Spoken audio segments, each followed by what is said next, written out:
We're calling this a straight from the hip quickie for debate.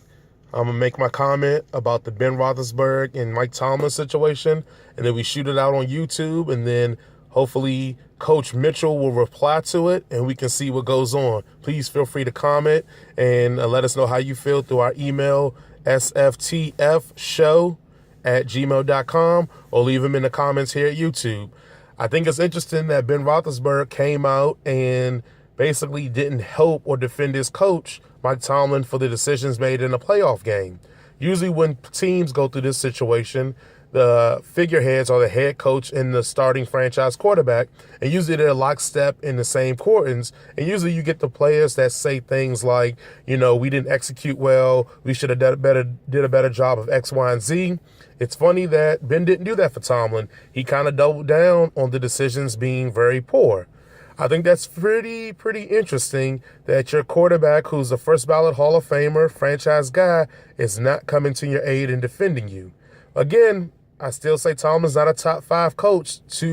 He's too poor in situationals, and he does have a lack of detail.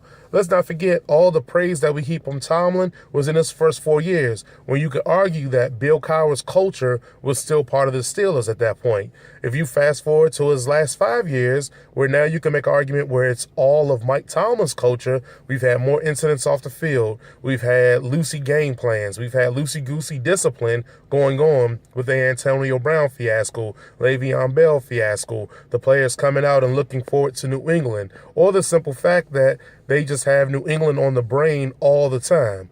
I think it's we have a precedent for this, and I think you can look back to the Jimmy Johnson Cowboy era when it switched over to the Barry Switzer Cowboy era, where the first couple of years, Barry Switzer won of Jimmy Johnson's culture and his players, and then eventually it became Switzer's culture, and it wasn't great. If you remember back then, too, a Hall of Fame, first ballot, franchise quarterback spoke out about the coach and the culture, and his name was Troy Aikman.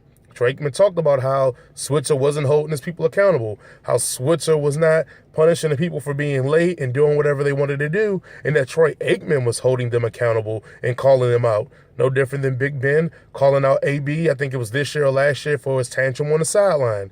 And then eventually Troy Aikman said he got tired of it and they got old really quickly. So I'm not saying that the Steelers should fire Tomlin. I'm saying Tomlin was a good coach. I just think that he does have a lot of issues that make him not a top 5 head coach in this league. And plus, we know one thing for sure. The Rooneys aren't Jerry Jones. The Rooneys are going to work it out. Jerry Jones will fire him. And then plus, we know Jerry Jones wouldn't hire a black head coach anyway. Hold on, did I say that out loud? I mean, Jerry Jones will respect the Rooney Rule and interview minority candidates, but I rarely see them being a Cowboys head coach. But enough about Jerry Jones. What do you think, Coach Mitchell? And what do you think out there, straight from the hip fans? Let me know.